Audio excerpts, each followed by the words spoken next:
சூப்பரான கீரை முட்டை பொரியல் செய்ய போகிறோம். வானல் புகை வர காஞ்சதும் கொஞ்சம் ஆயில் சேர்த்துட்டு நல்லா எண்ணெய் காஞ்சதும் கடுகு வெடிக்க விடணும்.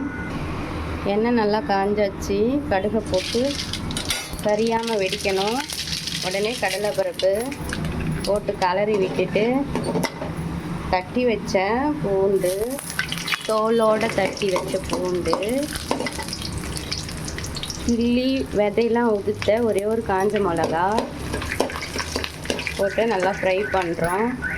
கூடவே வெங்காயம், ஒரு பெரிய வெங்காயம் போட்டு வதக்கிக்கிறோம். வெங்காயம் வதங்கிச்சு, நம்ம அலசி வச்ச கீரையை சேர்த்துக்கலாம். ஆஸ் யூஸ்வல் நல்லா உப்பு போட்டு அலசி எடுத்து வச்சுக்கணும். 3-4 முறை வதக்கி விட்டுட்டு சால்ட்டு போட்டுக்கலாம். நல்லா இப்படி வதக்கி விட்டுட்டு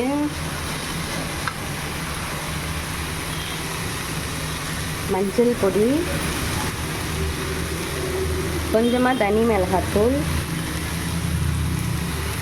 கீரைக்கு தேவையான சால்ட்டு போட்டு நல்லா வதக்கணும். நம்ம கீரை அலசின தண்ணியே போதும் கீரை வேக. கொஞ்ச நேரம் மூடி போட்டு விடலாம், ரொம்ப நேரம் வேணாம்.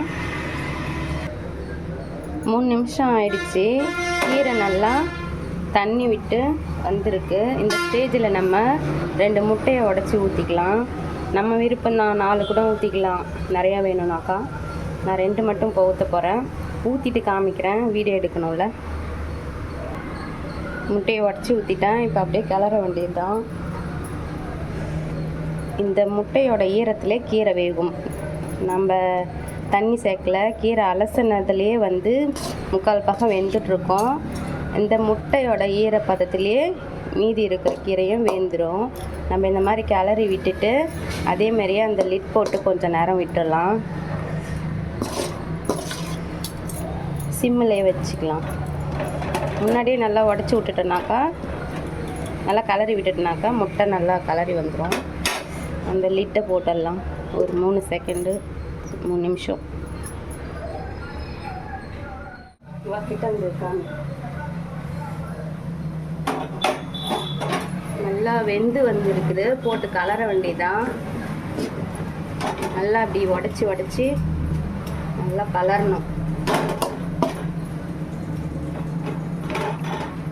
இந்த ஸ்டேஜில் கொஞ்சம் வாயில் போட்டுட்டு உப்பு வேணும்னா நீங்கள் சேர்த்துக்கலாம். நான் கரெக்டாக போட்டுட்டு அதனால பார்க்கல. அவ்வளோதான், கீரை பொரியல் தயார். அப்படியே என்ன காட்டு. கீரை இங்கே கீரை செய்யறத காமி. கீரை பொரியல் தயார்.